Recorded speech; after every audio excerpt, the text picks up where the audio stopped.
Hey everybody, welcome to episode 119 of Mastering Modern Selling. 119, Carson, man.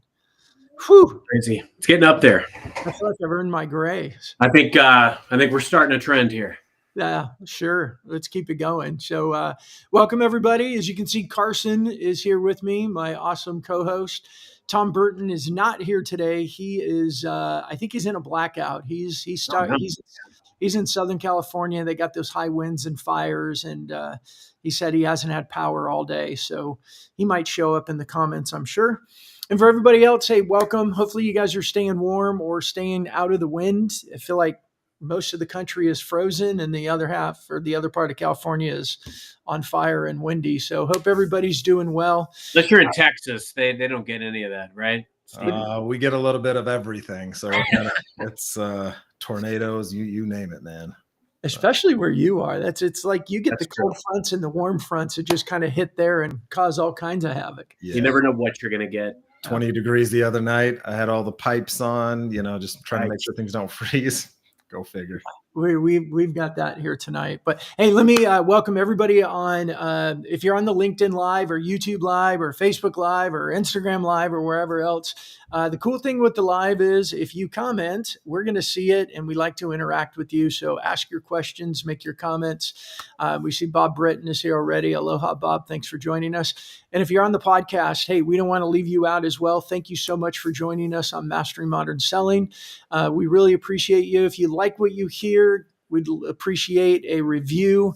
And if you really like what you hear, you think somebody you know needs to hear it, man, screen capture that thing, text it to them, let them know about our episodes. We'd really appreciate it, especially because today I think is going to be a great episode. Stephen Oommen is with us, formerly with Microsoft as a sales leader there, and new as the author of The Chameleon Effect, not quite done, in process. But we're going to talk today about the chameleon effect and unlocking high value prospect conversations. Stephen, welcome, man. Good to see you. Man, I appreciate it. I was wondering if I was going to mess with Carson a bit or not on something. I'm like 119 episodes it took for me and my boy to finally get together on this. I got to razz you. So we had you on the other show. So we go way back. So I've been learning from Stephen for, I think, 6 years now. So glad to finally get you on Mastering Modern Selling. Love it, man. I appreciate you for both of you for having me. Of course. Stephen and I think we had our first talk last week or 2 weeks ago. And I think it turned into about a 3-hour conversation over a couple of dials. Yeah. That was great. Really appreciate getting to know you and spending that time with you. I appreciate taking the time as well. Yeah. Well, let's jump into the chameleon effect. For everybody, this was when Steven started explaining the chameleon effect to me. It was like it gave me language for something that I did kind of intuitively and kind of I learned through lots of different situations. And it was like this light bulb went off. I'm like, oh, that's a skill. I didn't realize I had this skill. So tell us a little bit, Stephen, what do you mean by the chameleon effect? And then let's jump in and talk about it. Yeah. I'll start off with this. Really, I'll take a step back and just share with you how this all came about. Because I think one of the things that you and I discussed is what am I even doing with my time? Why would I leave? What have I been doing? And you kind of commented this in one of our other chats. You were like, did you just retire? Like, what did you do? Right? I didn't really actually announce anything. I didn't say anything, but it was a very comical conversation because I like to say semi-retired, right? And so what actually happened was late last year. For most people who are in this space in their life, I have 2 young boys. And so this is part of my, kindred spirit with Carson over the years where we bonded about the sales profession and how we want to make the sales profession better and a noble profession, right? So that's where this is leading to. So I'll start there. Last year around May, I walk into my son's bedroom late after a late day of working, and I've been working like 60, 80 hours a week because of the role that I'm in. And at that time I was at outreach. And long story short is he looks at me because I haven't been around for months essentially. And he looks at me in the eye and he goes, "Daddy, go work. Mommy put me to bed." And it rocked me to my core. And as a just over 2 years old at the time, him finding his words, he knew what an absentee father looked like. And a lot of children rebel and, those sort of things. And it broke me because I would put him to bed every single night, bathe and feed him and all that stuff. That was like our time, but it was only about an hour a day. So I went and talked to my wife about this, and she said something very humorous to me. And basically, we looked at it and said, she goes, "Stephen, if you've been in go to market, you've been selling, you've been saying how great this profession is, and you've been doing this for 25 years, if you can't step away for a little bit and kind of walk away after 25 years, one of two things has to be true. Either whatever you're doing isn't working and you kind of suck at what you do, or like let's be leaders how we tell everyone else they put family first." And so we decided for me to step away and focus on the family. The wisdom of wives. 100%, right?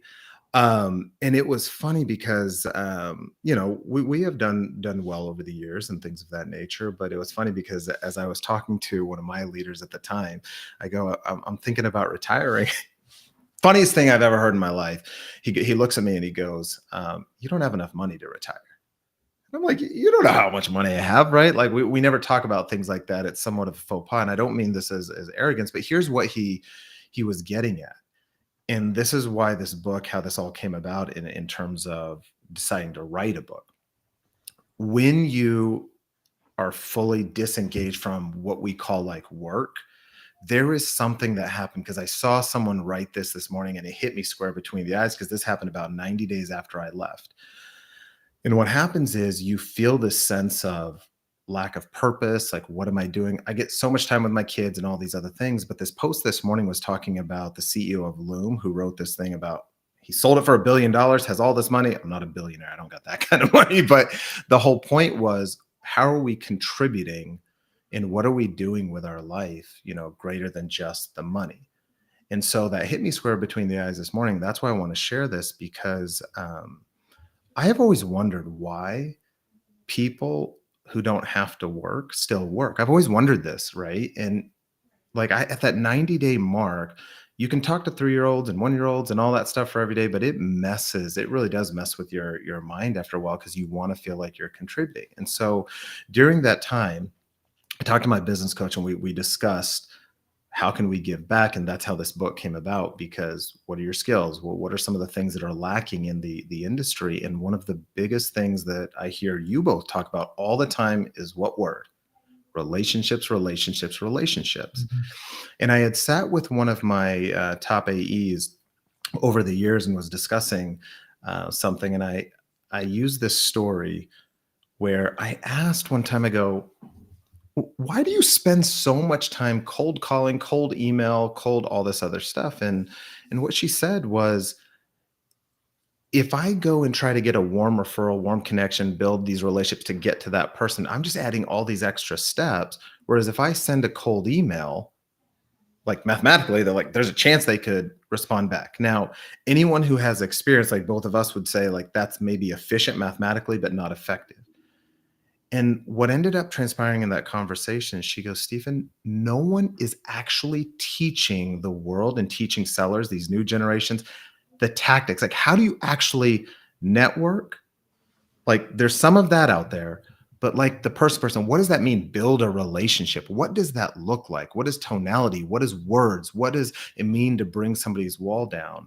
And so that's where the thought of the chameleon effect came about. And it's about adapting to someone else. but I'm going to actually share with you real quickly.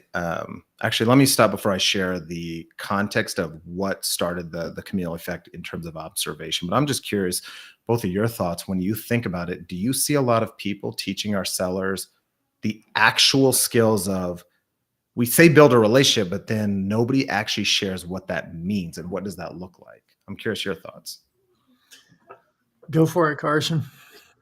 I mean, the short answer is no. I think the longer, more elaborate answer is I think that, and I've shared this on this show before, I've had challenges with the fact that, I've trained what I've been able to do globally and shown like, hey, this is quote unquote how easy it is. This is fundamentally and data driven, why it's effective. This is why you should do it. This is why you should jettison your comfortable way of mediocrity or take the risk, risk the lack of relationship that you have to do something outside the box to get a net new relationship that you don't have that could be game changing. But people don't do it. It's not a comfortable muscle. People often gravitate toward the easy. And then on the flip side of that, I mean, at the heart of it is the relationship piece. Why and what? Why don't people understand the value of the relationship? And also, what is kind of their understanding of what's important?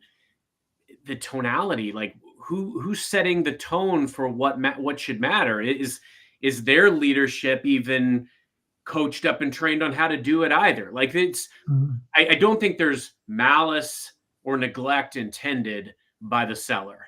I think in an ideal world, if most were trained and understood like how to do it and why, they would do it. But I also think that the leadership that's got to set the tone and create the culture around creation and nurturing of relationships isn't doing it either. It's interesting. I came into a new role a little over a year ago. And up until this point, I mean, the organization had been very transactional because that's what the nature of how it was set up. We were making a tonal shift to make it more strategic. And a lot of these folks, I mean, they've latched on, they've lapped it up. But I mean, it's taken every bit of a year plus to really embed and entrench that kind of culture. And frankly, with the turnover of organizations, the changes that they go through, the environment, the ecosystem today, like how conducive is an organization's environment or an industry's environment to even have a foundation, have a culture of really going out and creating relationships and then training it from people that understand the value of it. So, I mean, the short answer, no. The long answer is all of that. There's several different reasons and problematic opportunities that make it very challenging to embed a culture of being relationship driven and being buyer centric.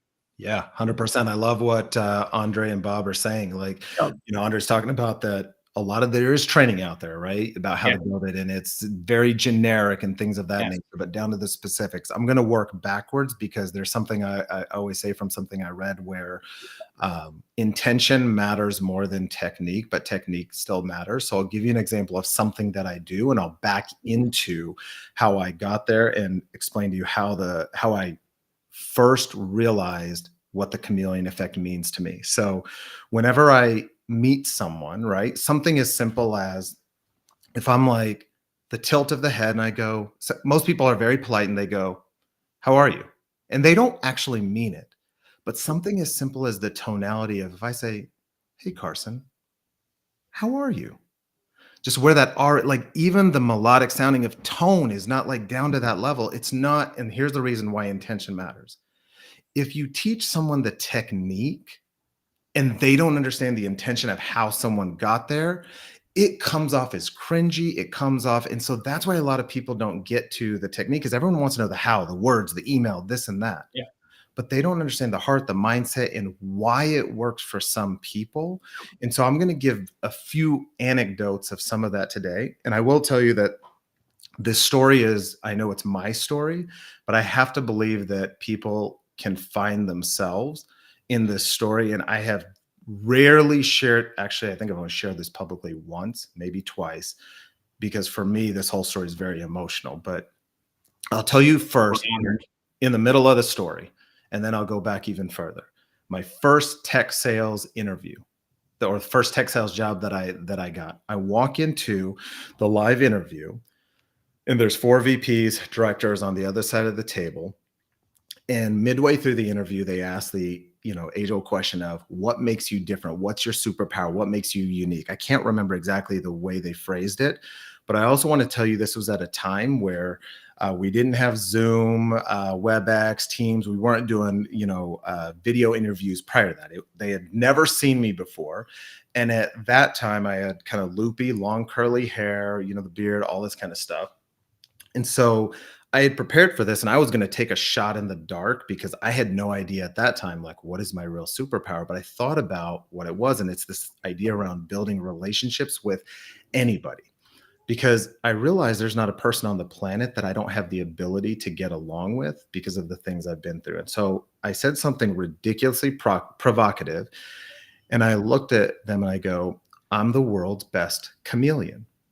Now, all of a sudden, they're looking at me like, what does that mean? So I kind of hit them in the eye for a little shock and awe. And I said, I guarantee you, when you all spoke to me on the phone, you probably assumed, maybe subconsciously, that I was a Caucasian male. Yeah, like literally that silence that you just saw, like I saw all 4 of their eyebrows go, oh gosh, are you about to call HR on us or something? Like, what's about to happen, right? And I promise you I have a point with this. And I said, but when I walked in, I probably wasn't what you were expecting. And you couldn't actually figure out what I was because like the dark skin, the hair, like I looked very unique at the time. And I said, let me kind of explain what I've been through and how I got to this place where I'm the world's best chameleon. I go, my heritage is actually from India originally. And so I understand that culture and the Eastern culture very, very well. The Asian culture, the Indian culture, South Asian, and all of that. And when we're selling into IT, the truth of the matter is there is a very big cultural element of a lot of Indians in there. So I walk in and I understand how they're raised, how they've been built, why they're in the roles they have. Like, I understand that. But guess what? My entire life, I've been treated like an African American when people first see me. So I have empathy and I understand some of the things that they've been through. And even growing up, when I share some of the stories, you'll understand what I mean by that. But most of my friends at the time were African American, Hispanic, every race you could possibly imagine, right? I went to school to help my diction because I was from Oklahoma originally, and I used to get made fun of for the very Southern accent. I was trying to be in broadcasting. I wanted to be a sports broadcaster. So there was all these different things, from even the fact of when I thought about like gender, I was the only male in the household, and I had a lot of I had my sisters and mom and things of this nature. I walk through how there's not a room that I can go into that I can't become one with whoever's in that room, because I have taken the time to learn about different cultures, and part of it was because of what I lived through. But then I learned, just by happenstance, you got to learn about other people. It's not just about the sales skills. It's about what have they lived through? What is their lived experience? And by the time I was done, it was probably about a 5-7 minute soliloquy. They all sat back and they were like, oh, damn, we have never heard an answer like that before. You're hired, right? And I'll walk through some of the things I've gone through that have gotten me to that point. But what I realized is that based on all the things and the hurt in the past and things I had to go through in the past, I had to learn how to turn that into what I believe is one of my biggest superpowers, right? So let me stop there for a second and hear how that resonates. It reminds me of, I appreciate your story, and I know you shared with me the other day, which is partly why we had a 3-hour conversation in talking about that. But and I've done on the show a lot. I talk about this book of how to win friends and influence people, because it was, there you go, you got the old school version. I lost my office. So what's great about the holidays is I cleaned up my office. I've got a few books on the desk that I want to revisit, and this is one of them. So yeah. And I reread that book probably 3 times and listened to it a couple of times last year, primarily for that reason. But I shared this with somebody. He's a enterprise sales leader. Shared it with them several months ago, and I got a text message from him just last week. Said, hey, got to let you know, I finally picked up How to Win Friends and Influence People. And he said, oh my God, why didn't I look at this book before? And he goes, not only on the business side, but I've been struggling with my teenager and connecting. And I'm just reading this book, bawling, realizing all the mistakes I've made with not connecting because the way that I've been showing up and not connecting with them. And I think that what you've gone through and what you took from it, more importantly, Stephen, that you had the awareness to pay attention to it, because you also could have just been pissed off and bitter that, you're like, I'm Indian, they think I'm black, I'm hanging out with a bunch of white people, I'm in Oklahoma, I got a Southern accent, like this sucks. But you used it to learn from it. And I think that is such a great example of going into any work environment these days, whether it's the sales environment, it's in a leadership meeting. We've got this lots of people from lots of different places in our rooms, people we talk to on Zoom, different backgrounds, different accents, all these things going on. And just that ability to learn how to connect with people quickly is probably one of the most important skills that we can have right now, especially in sales. But as Bob said, leadership see it as a soft skill, and it's not very important, and it gets kicked to the wayside. I want to say hi to Jennifer and Madison from eGroup. Stephen, every time I talk to Stephen, I always pick up so much. And there's a lot that we can unpack out of what he said, but there were a couple things that I really wanted to hone in on. One being, so many sellers, and this reminds me of when I was building call centers, when I talked to sales teams, so many people ask about, like, just tell me what to say to overcome this objection. It's like, oh my gosh, like, well, walk me through everything we know about this customer. What are their pain points? Like, what are they trying to achieve? What are they afraid of? Like, what's their, what's the current state of the industry? And they don't know any of these things. And you said something really important about, like, the desire for sellers to often understand the what to say. But what's so much more impactful is helping people understand, why do we need or want this information? Why do we need or want to understand, like, what the big priorities are that a customer has this upcoming 5 years? What's on their strategic roadmap? Why is that important? What are the resources, or what's the inherent value that we can bring to bear? Why are we the differentiator? Because you line up a lot of sellers, you line up a bunch of organizations, and if they all look and sound the same, you're just going to go with the cheapest cost, most likely. The other element, and parlaying that into what the impression that you left with these hiring managers, what I think is amazing is that some people could walk away from the experiences that you had and feel jaded and cynical. Like, my gosh, like, where do I fit in? What is, my niche? You embraced it.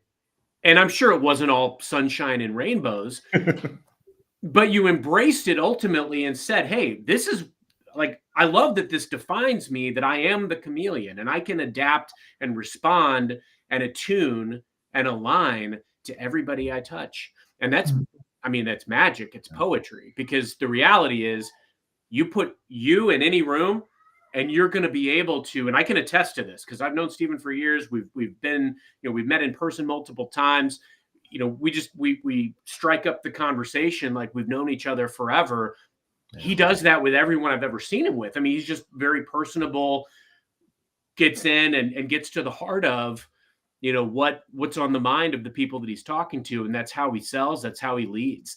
And I think those are things that, while they are easy, they're not often emulated. They're not often executed. And if we just tapped into a little bit more of that sales EQ, we would be a lot better. I'll share honestly. There's no reason not to be. I'd rather have people like me for who I am, but I will tell you a facetious thing first that I think will make people laugh. But sometimes I jokingly say, not to be arrogant, so please don't take this as arrogance, but I do say sometimes, if someone doesn't get along with me, I 1,000% know that they're the problem, right? Because I've gotten to the point in my life where I purposely try to get along with people. I want to know you. That doesn't mean we always have to agree on things. Right. But there's been some adaptability. And I will tell you, full stop, I didn't actually get to this stage till I was probably in my mid-20s, maybe, well, actually really post-college. That's Because pretty good, though. That's It is. here's why. I'll tell I you didn't get my exactly. head out of my butt until my 30s. So I was just say I didn't realize there was an a-hole looking back at me in the mirror until I was about 40. I didn't get good until my 30s, but I realized that I'll tell you that the moment in time where I realized that I have to take the pain and the hurt, because from kindergarten on, the first time I realized that I was different, and I went through a place of hating people. I did. Like as a kid, like I didn't want to go to school. I wanted to stay home. And so there's many people that would resonate, but I think for people who don't like understand that people go through pain. But I still remember, bless my mom's heart, she was an immigrant. She didn't know. She put me up in traditional Indian garb as a as a kindergartner one day. And if anyone knows like traditional Indian garb, it looks more like robes sometimes, right? Yeah. So I go to school, and the first time I really recognized that I was different was when we had these little the pen holders, and everyone in the class started making fun of me and saying, "Hey, that's your purse," because they started saying like I was dressed like a girl. Like I never wanted to be known as Indian ever again. Because the other thing that happened in Oklahoma is the first thing somebody would ask is, if I say I'm Indian, they're what tribe? And I have to explain something that I can't say in public. There's a old school slang saying that's, I find funny and I can say it, but I had to explain I'm from India, not, Native American. But the one that snapped me, so I dealt with a lot of that through a lot of, racism, bigotry, all that kind of stuff growing up, especially, elementary, junior high, high school. I was the only Indian kid in my elementary school, and I was, I think, one of the few minorities in the entire school. So there was a lot of other names that you can think of that I was called growing up. But fast forward to the federal building bombings in Oklahoma, if anyone remembers that, Timothy McVeigh and all that stuff. My house got, mudded and, basically vandalized because everyone was like, "Hey, did your dad do it?" That sort of thing, right? But the straw that broke the camel's back when I finally, this is the worst one ever in terms of I personally snapped, was I remember the most embarrassing thing I had that I think I'm the most ashamed of. I was, damn, I knew that I was practicing because I didn't want, like, it's hard to, so I was in high school, and you want to make friends, you want to be there. And so, highly Caucasian high school, we're going to lunch, and I was sitting in the middle of the back seat, two Caucasian males in the front, two Caucasian females in the back. And so I'm actually friends with the driver, but one of the other friends was one of those type of people that didn't want anyone else to be friends with that friend except him, right? Very racist, very whatever. And one day he just, during this time, he looked back and he's like, "What's this N word?" Or "Get it, in the car." And he's like, "Get this out of the car." And I just felt this just anger come over me, and I wanted to deck him so bad. And in the back of my mind, I knew how this would play out, that I'm the one that would get in trouble. I'm the one that would go to jail, that sort of thing. So I just took it. And this happened from the time I was a kid. I remember going back and I was like praying. I was like, I could have been all these things, right? People think I'm everything except what I am. And I was like, God, like, why could you not make me white? I literally was praying, and I was so ashamed of myself because I was like not proud of what he made me. And so that's when I finally fessed up and, shared with a friend what was going on.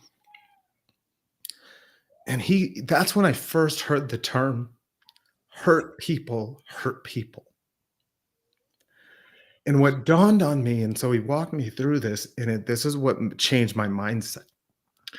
And I was thinking, how horrible, or what is that guy going through that he could turn around and talk to me like that? What's happening in his home?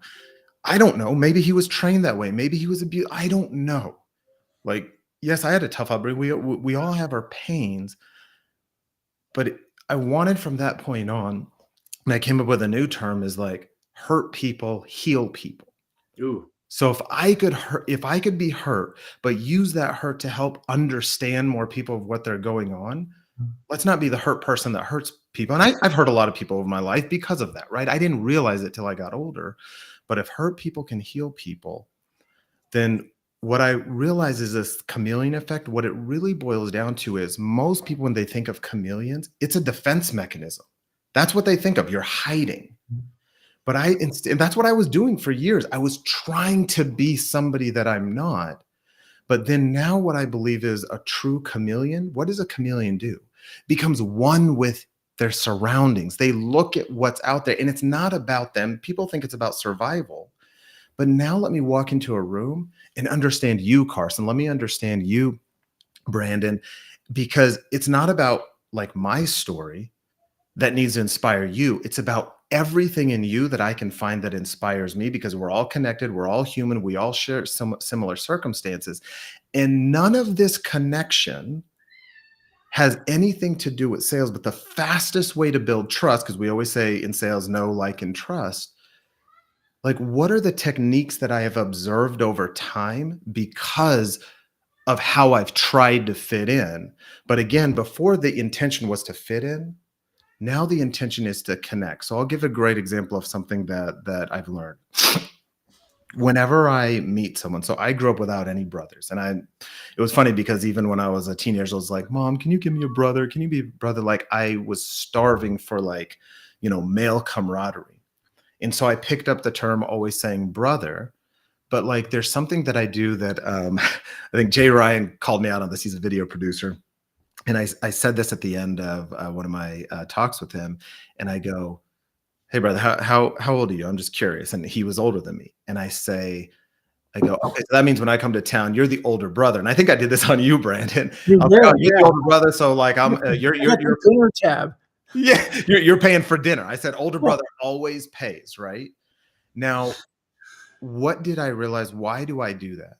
Because for me, I really do look at other men like as family. And this is just for me. Again, everybody has their own scenario. This is not to say, I don't want sisters or anything like that. That's not the point. The point is, if you don't understand the intention, like if I were to teach somebody to try to put somebody in a familiar sort of group, because it usually lowers the bond. And, I try to explain this tactic, but you don't understand that the reason I usually can get away with it is because there's a tone.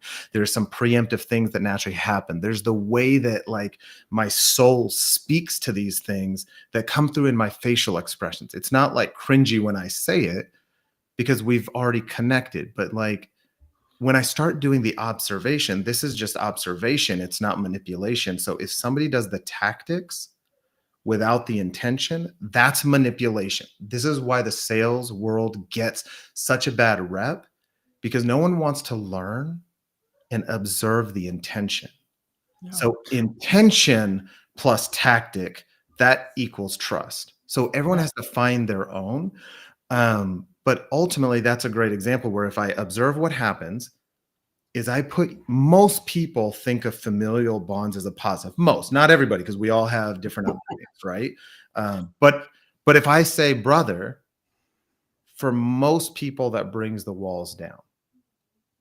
But if I just tell people, hey, start calling everyone brother, that's just a weird thing to say, right? So this is why understanding the intention, I'm so big on that. And I always explain that before, like whenever I train anyone or speak to anyone, I help them understand intention before the tactic. And then you can come up with your own tactics a lot quicker. Let me stop for a second because I just went down. Let me, this is what it made me think of, and something that I think I figured out, I learned tactically. And again, I pulled it out of How to Win Friends and Influence People, is that if it's not a genuine care, and Carson, we had a whole episode with Keith Rosen where we talked about the word love in business. And I think it's the right word to use, right? If you don't genuinely have a love for the people you're serving, you better find a place that you can tap into that, because if not, it will come off disingenuous. And in one of my companies, I had sales team was in a call center. We had 15 people in the call center. But we did a lot of live events too. Like we were at a lot of trade shows and doing our training on how to start conversations, right? How do you walk up with somebody and start a conversation? What we focused on is, hey, there's some general topics that you can talk about, but if you don't have a reason why it's important to you, like it's got to be important to you, but about them, you will fail because of exactly what you said. Something will be off in your facial expression. Something will be off in your tone. Something will be off in your eyes and where you look or how you just kind of show up and what they feel. If you're not able to find a topic that you really are genuine about and you're not genuine about them, then this whole network thing is going to be very, very difficult for you. And I think that's where we find ourselves right now, because there's a lot of tactics without a heart behind it or without the instruction to genuinely care. That is that what I heard? That is so good, because over the last few months, like I will tell you, one of the roles that I got at Microsoft, I remember it was funny, the walking deck you posted, Carson. So on my walking deck, the very first page, like at the very top, it has my personal philosophy. And it was Matt Pittner who said it to me, the best thing, like it was the best compliment I ever got, because at the very end, he goes, Stephen, I knew you were going to be a great leader here, because all I had to see was the very one word in the very first line, which is my personal philosophy. And here's what my personal philosophy is: to inspire people to create life and love. And he goes, I've never in corporate America seen a man that was bold enough to actually use that word. Yeah. And I explained to him where it came from, because if you break down modern psychology, that there's really two fears that people have, and it breaks down to fear of death and fear of not being loved, or rejection, which is why sales is so hard, right? It's like the hardest thing to get through. And so I just flipped the words and said, you know what, instead of focusing on death, let's focus on life, because you have your whole life. Let's breathe that into people. And then obviously the love is just know that, I'm going to accept you unconditionally. That's what I want people to feel when they feel me. And so, or when they meet me. And so over the last few months, it's so interesting, because I've had no service, no product to sell, but I've continued to network. And when someone gets on the phone with me, like I can always tell, this is the most interesting thing about where humanity has gotten. Everyone thinks there's an agenda. There's, when's the shoe going to drop? Like, why are you wanting to talk to me? And so I've had these conversations where I can be like, where I'm watching someone on the other side. And these are just true no agenda calls. I'm trying to actually meet all my first connections. That's one of the long-term goals that I have, because I got tired of people being like, do you know this person? I'm like, I really don't. So I'm just trying to meet people just to meet people. But here's what's hilarious. They're like, so you really just want to meet me and know me and help me and be friends with me?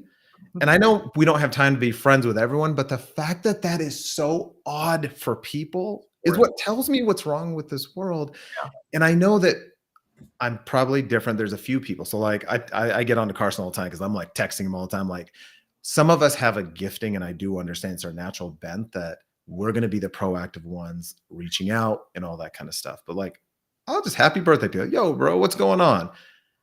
And it's just hilarious, because they're like, what do you need? So it's without having a product or a service out, it's been the most freeing couple months, because the conversations have been awesome. And here's one thing I've found over the last couple months, and this is why I've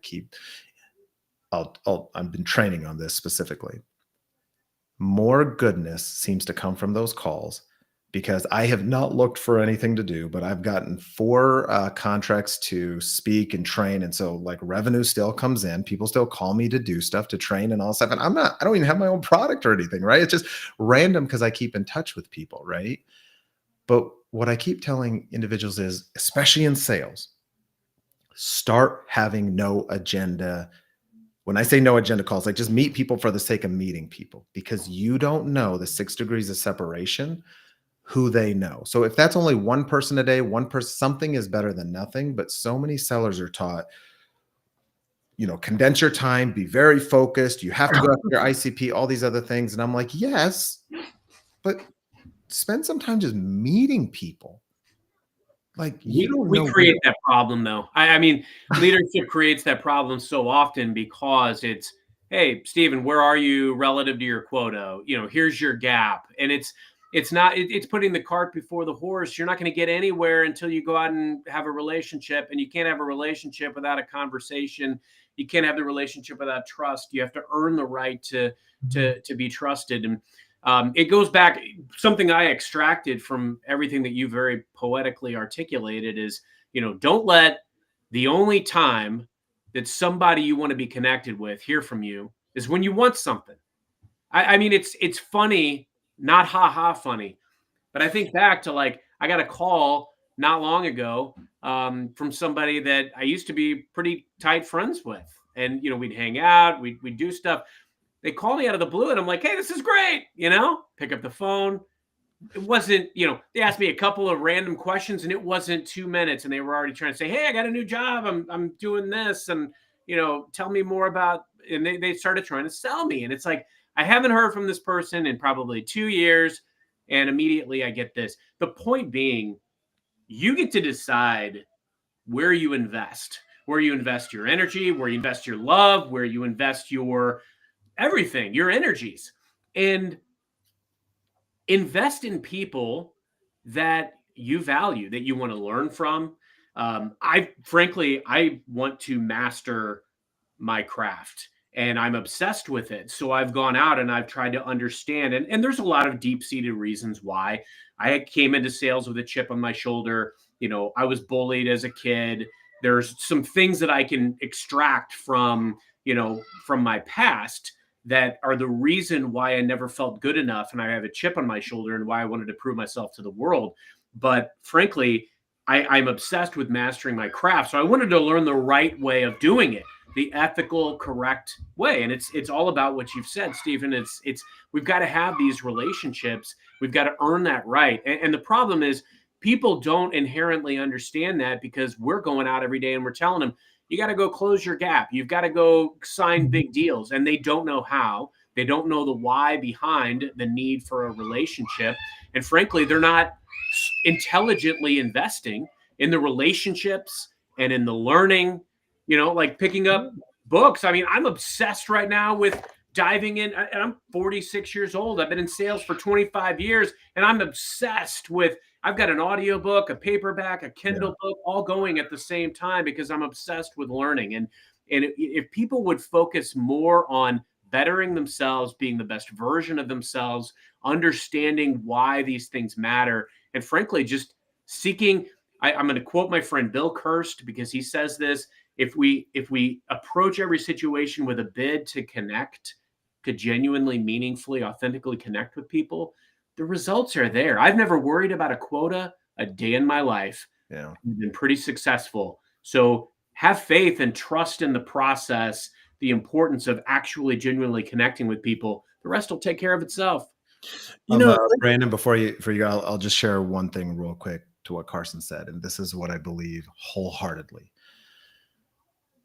I have a very, very diverse friend group, different religions, different ethnicities, different sexual orientations, different everything, right? We all love each other equally. It doesn't matter that you have fundamentally different beliefs than me. We can still be super, super close. Because here's what I have found from anybody that I ever met. And I'll just ask this to the audience, and even just think about what your answer would be for this. At the end of your life, 99.9% chance, we've all heard this, what are you going to wish you had more of, and probably not care about that you had more of, right? So I'm going to slightly challenge something you said, Carson, not because I understand we always want to be better people. It's the modality. And this is what my point is. I'm not going to wish I read more books. I'm not going to wish I made more money. I'm not going to wish any of these other things, but I really believe that at the end of my life, outside of my family, outside of my faith and all that, I probably think that I wish I would have impacted one more person, two more people. So when I think about learning, I don't care if you are a frontline seller, an SDR, or if you're, retired. I don't care who you are. I want to know you, because I learn just as much. And don't get me wrong, I read voraciously. Like, I'm listening to audiobooks, so that wasn't my point. I'm not telling anyone, hey, stop reading. That's not my point.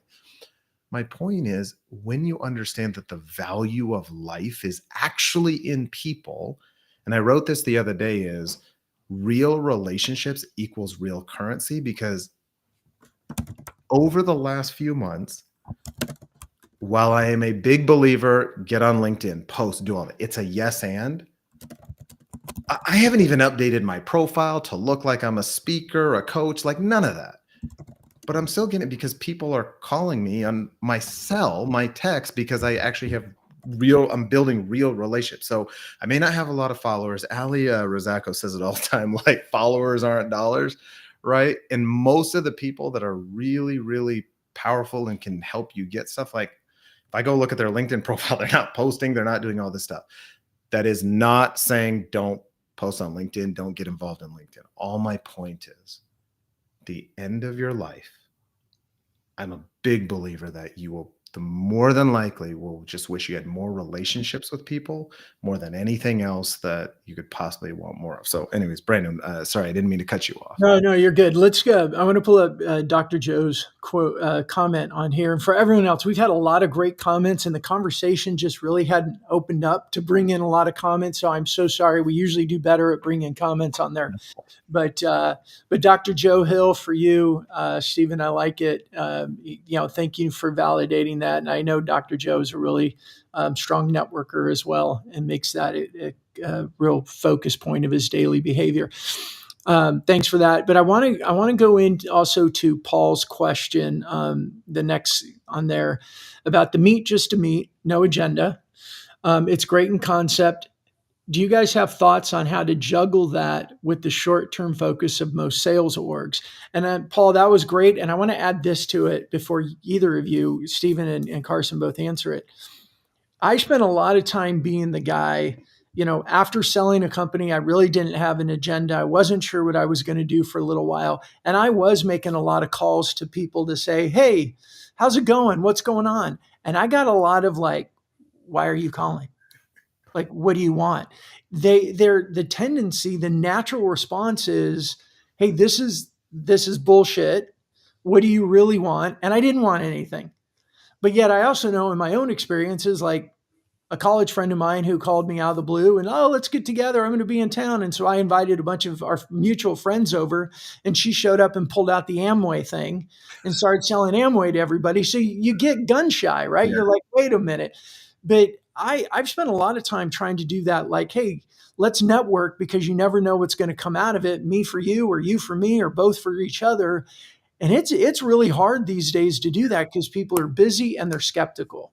Yeah. And I think that's kind of the gist of Paul's comment there. But what do you say to that? How do you coach through that?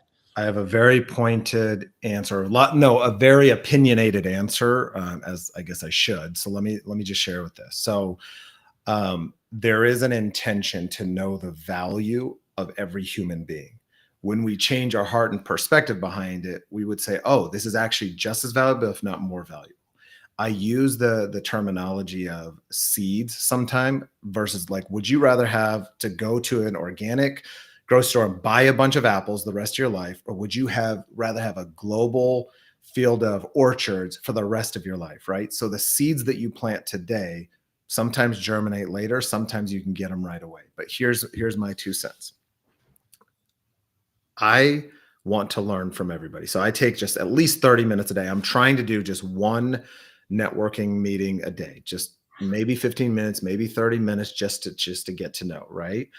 And I figure out how I can help them. What are their biggest problems? This morning I was talking to somebody who works at a marketing agency, and I was like, what do you need more of? And I'm trying to figure out how to help. One person said, man, I just need a job. So I tap my network. But the way that you get value is just being honest, saying, listen, I don't have anything to sell. I have learned that there is value in human connection. And I'm just tell them, like, I am genuinely trying to be a better human being and learn from more people. I haven't been. You say that, they're like, oh, shiz. Like, now either they'll say yes, they want to meet, or they won't, right? Right now, what I'm doing is I'm just going to all my first connections and literally saying, people keep asking me, do you know such person? I'm like, I don't. I just want to start getting to know my first connection. Some people have time, some people don't. That's fine. But I just think that in those conversations, what you'll tend to find, I'm totally making this stat up, but it's a high percent, 80 or 90% of the time, you'll find something positive because they'll learn what you're doing, they'll know what you're trying to accomplish, and they'll try to help you. They may not be a buyer, but they may know somebody. Like, is there anyone else you should learn from? And then finally, the third component is, especially if you're newer in career and you don't have a large network, first thing I'm going to start doing is going again to friends and family and say, who's like a really cool person that I should know that's in your network, that's intelligent, smart, doing well, that could serve as a mentor that I just need to learn from. And you get the warm connection to network, and you just keep doing that at the end of every call. Like, hey, who else is just super cool that you need to know about? Because here's my theory on life. You want a quality life, just meet quality people. The rest sort of takes care of itself. But that's just my answer to it. So hopefully that wasn't too preachy, but apologies if it was. Was it Joe or I forgot who asked the question, but maybe it was Paul. But yeah, I think it was Paul's question. Yeah, Paul's question. And I like the fact that you laid out the concept around planting seeds, because it goes back to what I said earlier about investments. I've had situations where the relationship wasn't going to come to purchasing fruition in the current framework because there wasn't need, there wasn't budget. We parted as friends, we stayed in communication. And, as I've talked about on this show, I do a lot of passive education. I'll do newsletters, I'll send things of interest or whatever the case may be, try to add value. And, a couple of years later, this person got a new senior executive role at a different organization. They went right to me. They trusted me. They knew I wasn't going to come in and try to, bring the big sales guns. My goal was just to add value and have a relationship. Now, Paul's specific question was, the meet just to meet is great in concept, but how do you juggle that with a short-term focus of most sales organizations? Juggling is the right word, because you almost have to, you got to serve multiple masters. When I've talked on this show before about how I started social selling. I had a manager who didn't understand it. They didn't know what it meant. I was telling people that I was going out and using LinkedIn to meet these folks. And, when we were in these meetings, I was the oddball. Everybody was doing this normal thing and they were all stuck in IT and procurement, and they could, put a lot of fluffy pipeline to keep managers off their back. And I wasn't doing that. I was going out and trying to connect with people that were in different lines of business that had actual influence in these organizations to make purchasing decisions. And it's not an overnight success story. It took a full year to really gain traction and momentum, and this manager didn't like me, and they tried to get rid of me. And but ultimately, year two, this manager took another role. I ended up winning the biggest company award there was that year and the following year, and then I got promoted 6 more times after that. Long story short, what happens is you have to juggle, as in you've got to be able to speak to the short term that you're doing. Like right now, I'm looking at the quarter, right? But I'm also looking at the full year. Now, me personally, I run fiscal year July to June, so it's the back half of our year. There's a lot of focus on looking at the quarter because we owe numbers to Wall Street. So the quarter matters. It's important that we hit our quarter. But it's very important as well that I resonate with my team. Like, what does your full year look like? Because at the end of the day, the tail of the tape is going to be, what does your full year look like? I need to get them to buy off on process. And that's why these meet to meet meetings are so important. And frankly, a meet to meet meeting for me, I'll still walk out with 5 opportunities, because at the end of the day, you're going in and don't get me wrong, I have a logo on my back, and sometimes that helps me, sometimes it hurts me. Sometimes there's people that don't want to talk to me because of that logo. Yeah. If there's value that you can bring to the person that you're reaching out to, you can likely get a meeting. And it's a probability game. Maybe I can get 1 out of 10, maybe I can get 1 out of 20. But the bottom line is if you go in with that meet to meet mentality, I often go in saying, hey, there's resources that we have available or that you're entitled to because of the investment that you may already be making, or I can help demystify these types of things, where a lot of the clients that I work with, they're looking at this, they're in the same industry, happy to walk you through what we're working on with them, type of thing. But at the end of the day, it really comes down to, if you go in and you have that relationship. I've had customers that they didn't take the meeting when I tried to go in talking about that, but they took a meeting whenever I asked them, because they were in a leadership position and I liked their posts. Hey, would you like to be on a podcast that I do? And I actually had them on another podcast that I do with Hilke Faber. And it went very, very well. And a couple of years later, we actually had a sales opportunity. it's all in the planting seeds. It's in the investments that you make. And frankly, I'm a believer that if you approach it about getting the meeting to see if there's an opportunity to do something or add value, you're going to walk out more often than not with opportunity. And that can serve the masters that you serve. You can still tell a story. You've got a great narrative. You've got a sound structure and system that will feed that master while also keeping a lens. I do have to keep my tunnel vision sometimes and say, this is the quarter, this is what's happening. But guess what? I'm making investments and deposits that are going to feed my entire 2025 right now. So come next quarter, my quarter is going to look very good. My short-term outlook is going to look good. And it's going to be a story that I can tell about a process that I was running all along. Frankly, that's why my team has 3 times more pipeline than any other team of its ilk in the entire world. You could be doing work this week that's planting seeds for your fiscal year 27 second quarter, right? Like you just don't know. Keep planting seeds, man.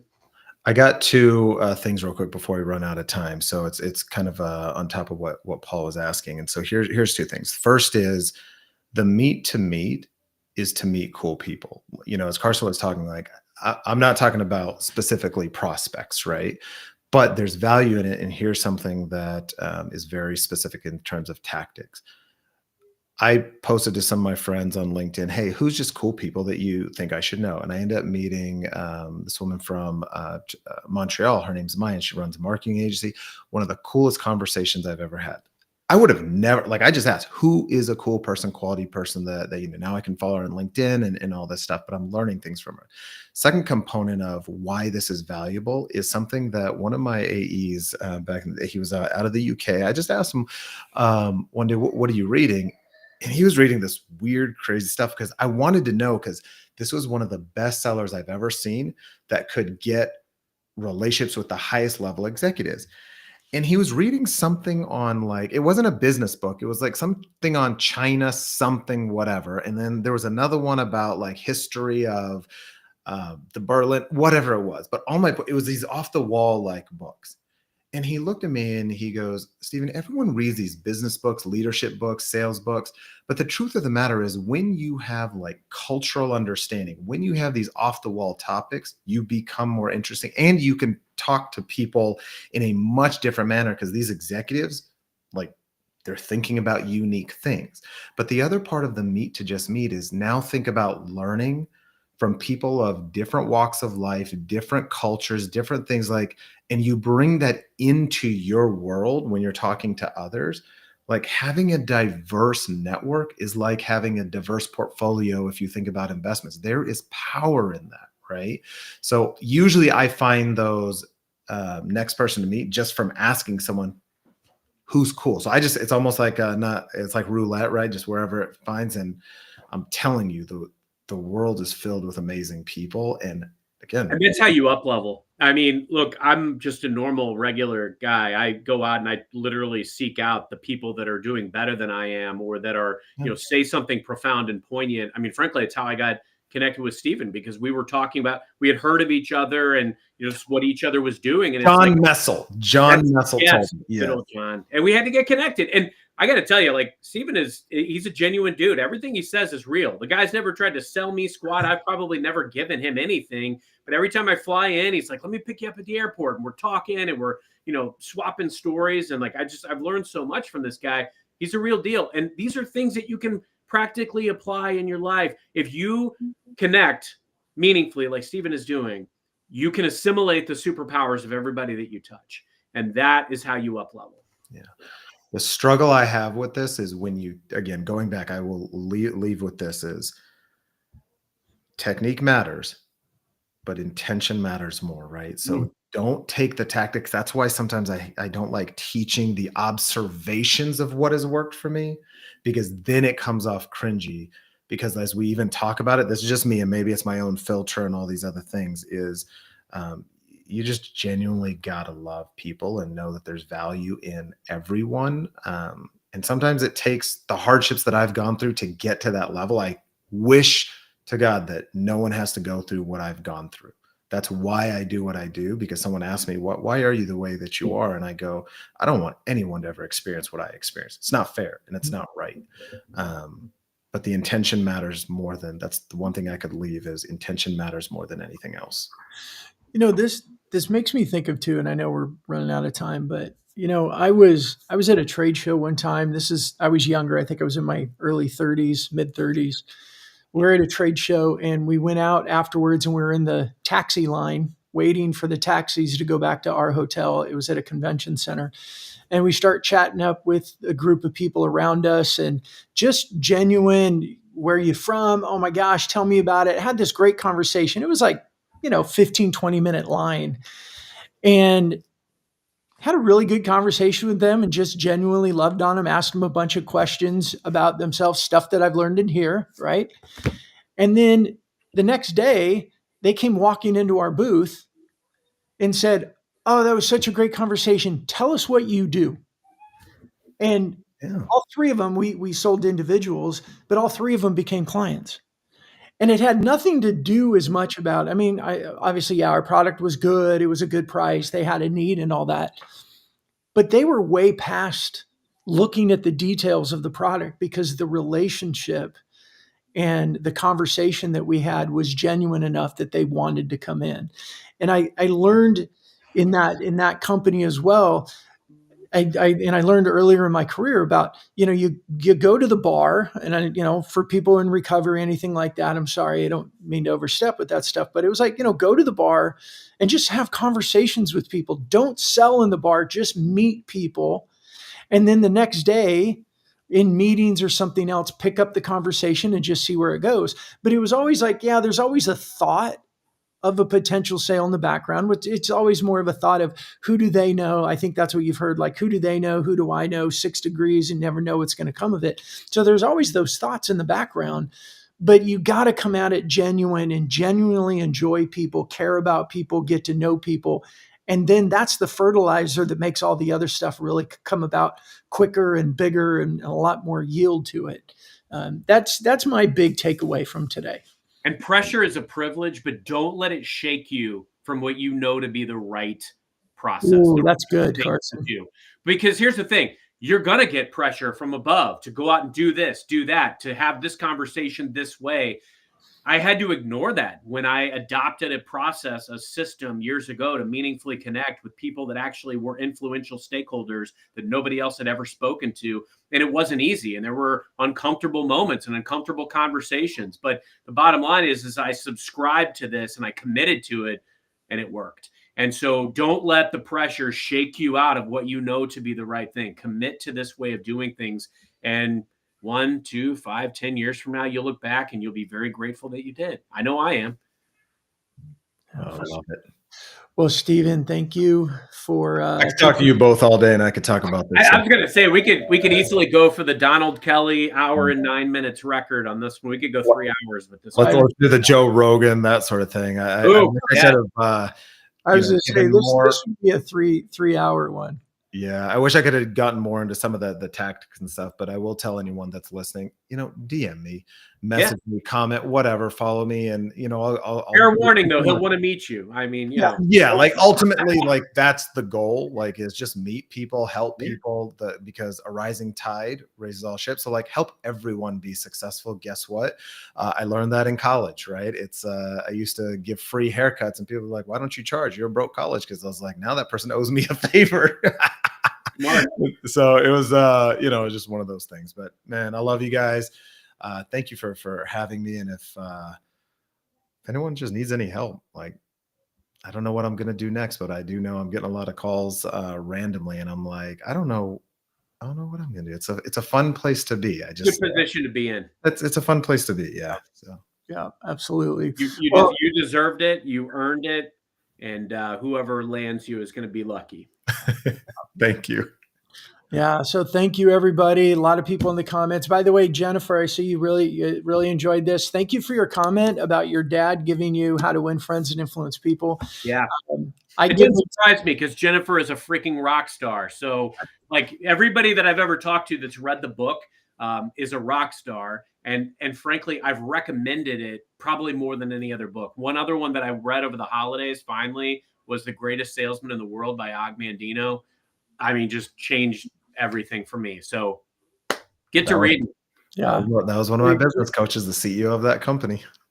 So that's cool. Jennifer, I appreciate you doing that because I do give the book to all of our kids. All 5 of our kids get a copy at 13 and we read it together, 13 or 14, depending on, but we read it together before they go into high school, right? That's the time that it gets difficult and relationships get wonky and weird. And I want to equip them then going into high school and then into college with that. So when you said it was the best thing you did for you, it made me feel good. So thanks for that. But everyone else in the comments, Madison, Jennifer, Paul, April, Andre, Bob, so many others that were in there that we may have missed. Sorry if we missed you. It was such a great, Dr. Joe was in there as well.